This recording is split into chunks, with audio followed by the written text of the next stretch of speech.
Okay, thank you. So I'm Supranta. I'm a postdoc at University of Arizona. So first of all, I want to thank the organizers for organizing such a nice meeting and for inviting me to give a talk on this. So after Orko has talked about summary statistics, I'm back to talking about the field now. In particular, I'll be talking about our efforts towards building a fully Bayesian field level analysis pipeline to analyze weak lensing data. So since this is the first weak lensing talk, I'll have like one slide to just review some of the weak lensing basics. So let's think about a distant galaxy whose light we see from a telescope on Earth. During its travel from its original position to us, it encounters a lot of structure in the universe, which gravitationally lenses the light, and therefore, the position of the galaxy is displaced by somewhat. But more importantly, what happens is that the light from different parts of the image gets lensed differently, which leads to a distortion of the image. So what we will see on the telescope will be essentially squished, because essentially the light from the bottom half of this galaxy gets lensed more than the light from the top half. And therefore that leads to this sort of a squishing of these galaxies. The same picture, if we start looking in terms of the image plane, as we see those clusters, what it leads to is that, it leads to this sort of a tangential alignment around a massive object. So one thing to think about now is that, if we have this sort of a pattern on the sky of these galaxy shapes, what we can say now is that, if we see this sort of a tangential alignment, then most likely there's a massive object right here. So I wanted to say this just to give you an intuition for how we can use galaxy shapes to back out the mass distribution in the universe. However, in the real universe, we're not only looking at clusters, and the distribution of these galaxy shapes are going to be more complicated. So for example, here I've just taken a simulated convergence map, which is like just a projected dark matter density, and shown some, just drawn some galaxy shapes, and it would be like, weirdly shaped in general. So you just can't look for these patterns to back out the dark matter distribution. However, one thing to remember is that, weak lensing gives us a very unique way to actually reconstruct the full dark matter distribution. I mean, it's one of the few probes, apart from probably peculiar velocity, that gives us a way to directly probe dark matter distribution. So if we can do this sort of a reconstruction, that would be amazing. But here I've just taken a convergence map and created this sort of artificial weak lensing shape measurement. In reality, the problem is the following, right? We don't have access to the true dark matter density, and we have a fun inverse problem where we take the shapes of these galaxies and we need to reconstruct the mass distribution. And this is something people have thought about for a long time, and the way that is standard in the field is something that was first proposed, among others, by Nick Kaiser, who's in the audience. And the key insight here, sorry, I promise this is the only slide where I have so many equations, but so the key insight here is that you can write down both the convergence map, which is the projected dark matter field, and the shear components in terms of the second derivative of what we call the lensing potential. And because they're second derivatives in the real space, once you transform to the Fourier space, you can write these in terms of it's just a multiplication with the second exponential of the L modes. And with that, what you can do is that you can relate the convergence, the Fourier mode of the convergence field to the Fourier mode of the shear field, which is now an observable. So you observe these, and therefore, once you have that, you can invert this to get the reconstructed kappa field. So if we want to reconstruct this sort of a dark matter distribution, it's essentially very simple now. You just have to follow a series of fairly simple steps. So let's say you have the galaxy shapes. So the first thing you do is just you create like a pixelized map of the shear field. Then you do a Fourier transform of this field, and then you can directly get the inverse kappa field in terms of this equation that I had shown in the earlier plot, and then voila, you have the field over here. So this is the standard method to reconstruct the dark matter field that is still in use among most of the stage 3 surveys. But like most methods, we do have some problems with this method. And in particular, I want to point out two limitations of this method. So a real survey will always have a survey mask. It will only observe a small part of the sky. And because of that, what happens is that, you know, when you have to do an inversion of the dark matter of the kappa field, you set your gamma outside your survey mask to be just 0. And then you can follow the Kaiser-Squires procedure to get something like this. And on the right-hand plot, what I've shown is just the error, the residual between the reconstructed kappa field and the true field.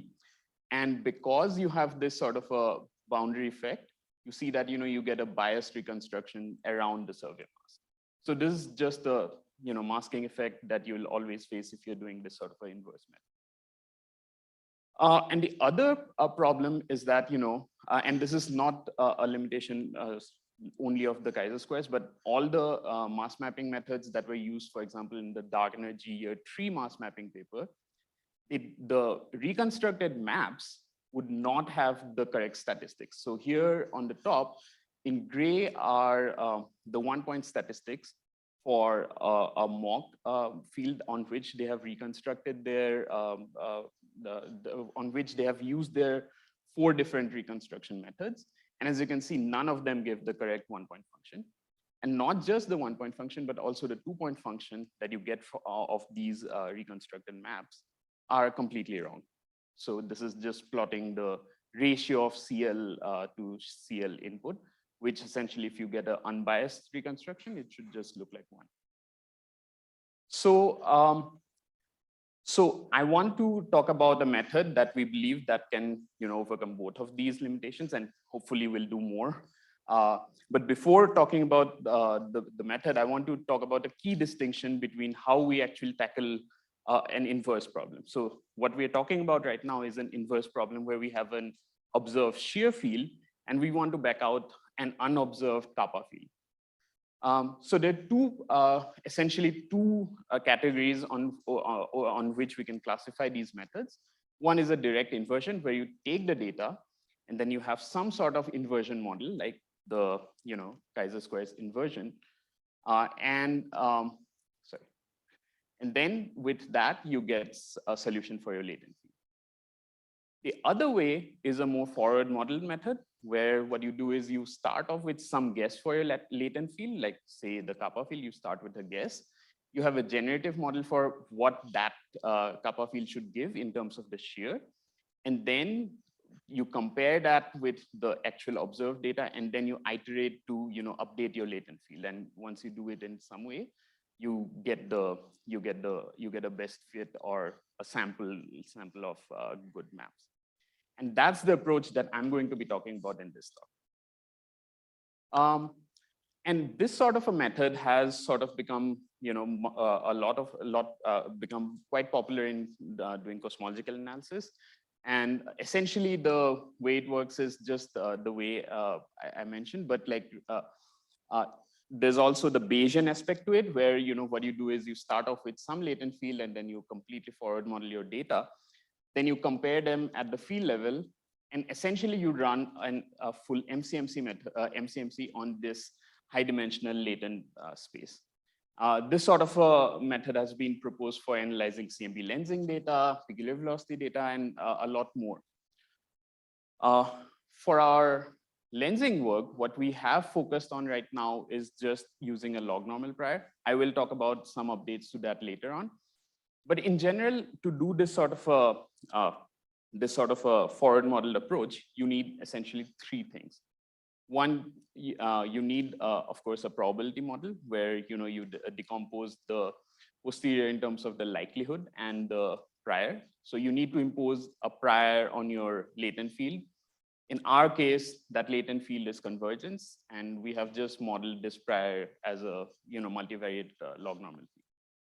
The other thing you need is to compute the likelihood. You need a generative model to give you a model for the observed field. So in this case, it's the shear.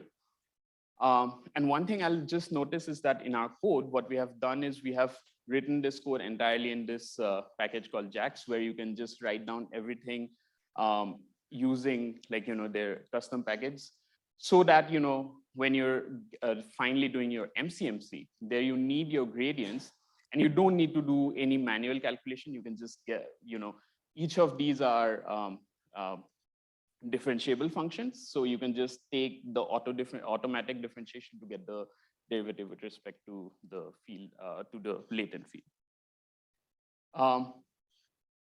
So I have a very quick animation to show you how this method essentially works. So you start off with some guess for your latent field, and then you let it burn in, so that you guess and check your answer. You propose a new field and you guess what, and you check how that how the predictions from that field matches with the data. And if it matches well, then you accept it, and you keep on doing this. And once you have burnt in, after reaching an equilibrium, a stationary distribution, you're then exploring all the maps that are consistent with the given data, of course, under the given model. Okay, so this is something that we implemented in our code. And now I'm going to quickly talk about how this method actually improves on these limitations that I talked about. So first, we saw that if we just do a direct inversion, that leads to this bias around the survey boundary. And that's essentially just the result that we have set all these gammas to 0, which they may not be actually 0. So if you want to do this sort of a forward modeled approach, tackling this is like super easy. All you do is you start modeling extra pixels outside your survey boundary. And what you get then is that you don't get any such biases in your model. I mean, here there is still some residual biases, but that's just because of a artifact in the code in the sense of how it was parameterized. But the code we have now, we can run it on the full sphere, in which case there is no survey effect. So okay, so the problem one solved. The other thing, I already showed you these problems about the summary statistics, and that the maps you get, they have the wrong statistic. In our forward model approach, we can just impose this in our prior. And if our prior is good enough, then we don't get any of these biases. And that's what I'm showing here, where what I've plotted is one of our runs on a simulated data.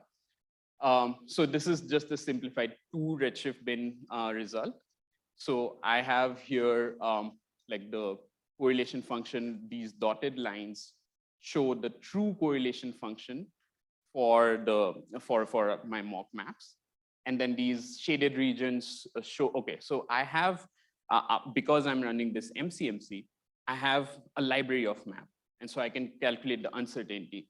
Here, what I've done is I've ran my code. I have a library of maps sitting on my computer, and I've just computed like the 2 sigma error bars on these 2-point functions. And as you can see, the true I get something which is like which matches with the true results for the 2-point function, and same for the 1-point function. I should quickly mention, I mean, this is a self-consistent test because I'm running on log normal mocks. But even with the real with simulated data, like the 1-point function is like pretty good. It's not perfect, of course, but it does a good job there. And the other thing I'll notice here is that so these blue lines and the red line gives me the autocorrelation function for the two bins, but I'm not only getting the autocorrelation function well, but also modeling the cross correlation between different bins. And this is actually quite important because most of the current methods of doing this sort of a mass mapping, they do not consider these correlations in their method. So they would just reconstruct, say, one single redshift bin at a time. But in our method, we can just simply include this again right at the level of our prior. And when we do that, that leads to a much better reconstruction. So here I've just shown a single bin reconstruction. And what you see is that for the foreground bin, you wash out some of the small scale features. So for the experts in the audience, this is similar to when you do a Wiener filter, you sort of wash out things with that's below the noise level effectively. So that's what's happening here. But even though these two bins have the same number density, because this is the background bin, I have a higher signal to noise. So I'm resolving smaller scale features here. But remember that both of these bins are actually tracing the same large scale structure. So this should carry some information about the lensing field here. So once I start including this cross correlation together, you see that you start again recovering some of these small scale features in this. So in general, if you include your cross correlation in your analysis, that leads to much better reconstruction. Okay, so far I've been talking about these mass map reconstruction and how this field level approach helps us, like the forward model approach helps us. But the reason we want to be doing this is also because we want to move more towards cosmology, and we want to see how much improvement we get on our cosmological contours with this sort of a field level approach. So the standard method for getting the cosmological constraints from, say, weak lensing data is simply that you start off with some shape catalog, and then you can do some sort of summary statistics, either correlation function or higher order statistics, and then you compare the measurements with your model predictions to get some sort of get constraints on your parameters of interest. But now what we are proposing, we call it we are calling it map-based inference. What we are proposing is that instead of going through this whole process of summarizing and then comparing, you can start doing things at the full map level. So you compare your data at the map level, and then you directly go to the cosmological constraints. So now, why actually we want to do this? And the reason is that if we can do this correctly, then your map essentially contains all the information about all the summary statistics that you can think about: 1-point function, 3-point function, everything. And in general, if we can do this correctly, this going from the map to any summary statistics is easy. It's not a lossy compression, but the other way is not true. If you have the 2-point function, you cannot get the mass map, basically. So this will lead to the optimal analysis if we can do this correctly, and that's the motivation for trying to build this sort of a Bayesian, fully Bayesian field level analysis pipeline. Okay, so doing this for our in our map-based, doing the cosmology analysis in our pipeline is actually fairly simple. So I've already talked about this part where if you have a fixed cosmology, how you can sample the kappa maps. All you need to do to sample cosmology is that you need to do a block sampling. Like this is very similar to, for people who are familiar, like how you do Gibbs sampling, which is like you first block your cosmological parameters and then you sample your kappa maps, and then in the second step you fix your kappa map and then you sample your cosmological parameters. There's some, the details are slightly different because for sampling efficiencies, you don't necessarily fix your kappa, but rather your phases of your maps. But in general, that's the idea for how you do the cosmological sampling.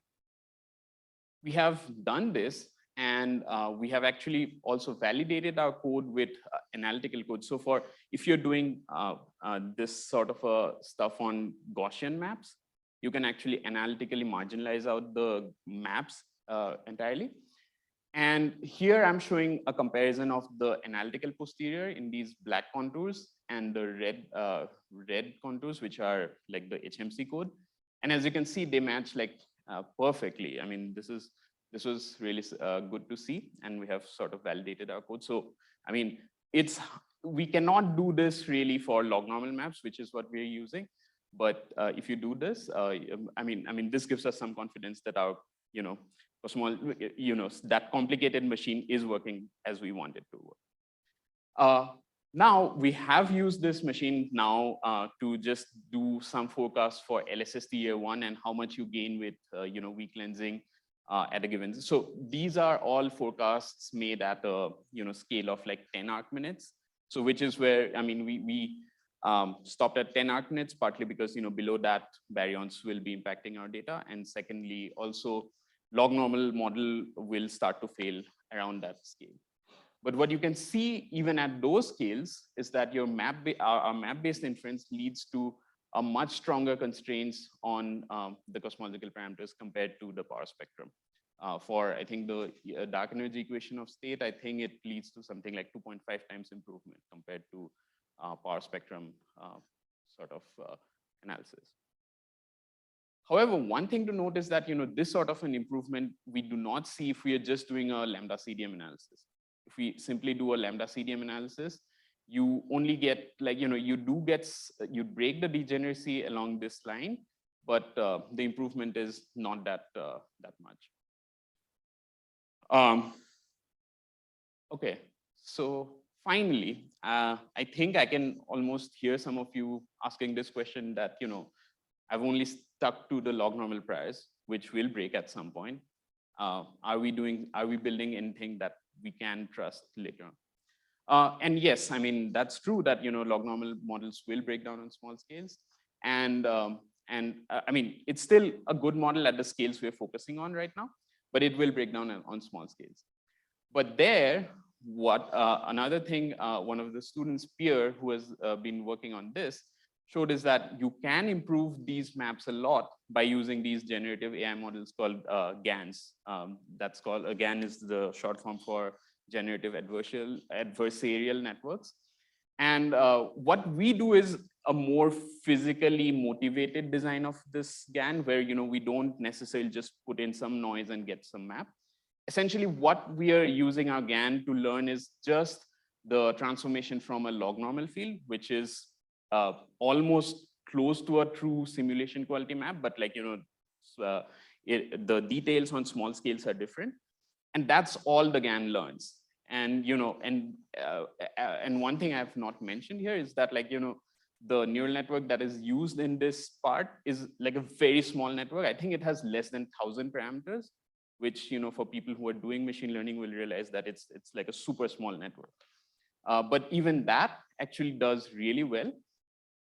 Here I've just plotted like the bottom part shows the convergence map from a full n-body simulation, and on the top the full GAN simulation. Of course, visually you can't see any difference.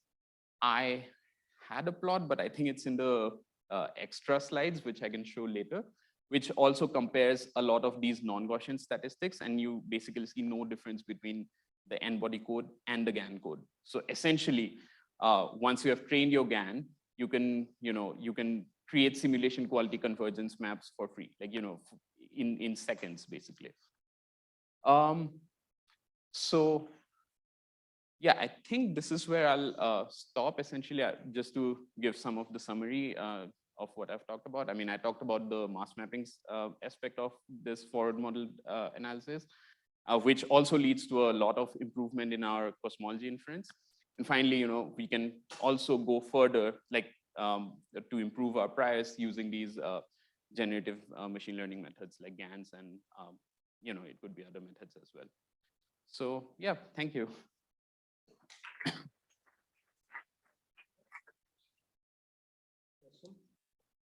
Yes, here. I can give you my mic.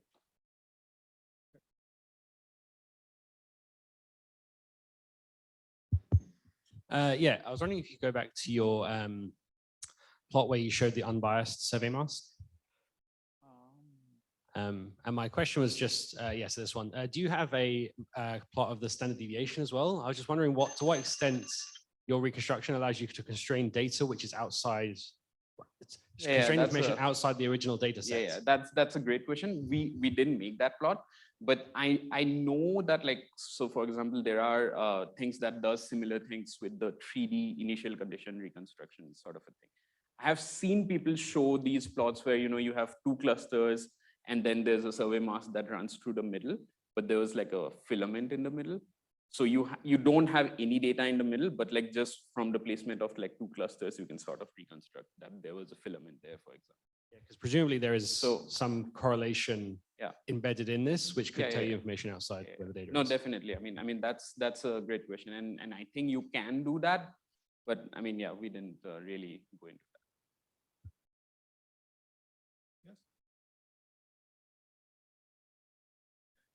So when comparing the generated map with data, what covariance did you use? Like, how did you estimate the covariance? Right. So, okay, so here the covariance essentially comes at the level of, let me see, at the level of likelihood. So what we are doing is we have a kappa map, okay, and then we go and model the shear field in each pixel.